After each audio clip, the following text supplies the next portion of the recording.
Hello बच्चों, चलिए प्रश्न को पढ़ते हैं। 250 मिलीलीटर आयतन बनाने के लिए 0.5 मोलर HCl का 50 मिलीलीटर, 0.25 मोलर HCl का 150 मिलीलीटर तथा जल मिलाने पर बने विलयन की अंतिम मोलरता है। ABCD 4 विकल्प दिए, सही विकल्प का चयन करना है। तो चलिए प्रश्न की मुख्य अवधारणा पे बात करते हैं।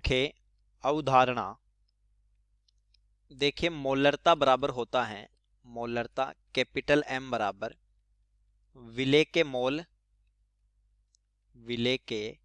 मोल N बटा विलियन का आयतन V। यानी यहां से अगर हम मोल निकालना चाहे तो ये हो जाएंगे मोलरता गुणा आयतन। अब देखिए प्रश्न में हुआ क्या कि दो विलियनों को मिलाया गया है, एक ही पदार्थ के दो विलियनों को। तो जब एक ही पदार्थ के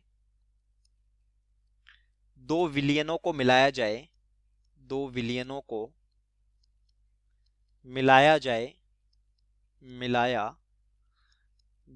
तो जो मोल थे वो मिलाने के बाद भी उतने ही रहेंगे, यानी n इनिशियल बराबर n फाइनल। यानी हम कह सकते हैं M1V1 प्लस M2V2 बराबर M रिजल्टेड V रिजल्टेड। यानी जो परिणामी विलयन बनेगा उसकी मोलरता हो गई M रिजल्टेड और V रिजल्टेड उसका आयतन हो गया। तो देखिए हमें प्रश्न में दिया है 0.5 मोलर HCl और इसका आयतन दिया है 50 मिलीलीटर।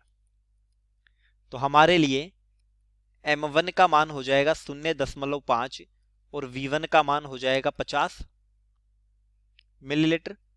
और देखिए एक दिया है 0.25 मोलर HCl और इस स्थिति में जो आयतन दिया है वो दिया है 150 मिलीलीटर। तो यहां हमारे पास तो देखिए ये हो जाएगा V2 और ये हो गया M2।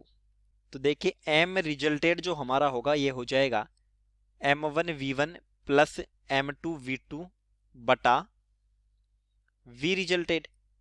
और V रिजल्टेड हमें प्रश्न में दिया है 250 मिलीलीटर, यानी अंतिम आयतन 250 मिलीलीटर दिया है। तो M रिजल्टेड बराबर M1 है 0.5 गुणा V1 है 50 प्लस M2 है 0.25 गुणा V2 है 150 बटा V रिजल्टेड हो गया 250। इसको जब हल कर लेंगे तो ये आएगा 0.25 मोलर। तो डी विकल्प हमारे प्रश्न का सही उत्तर हो जाता है, उत्तर डी। चलिए उम्मीद करता हूं प्रश्न समझ आया होगा। धन्यवाद।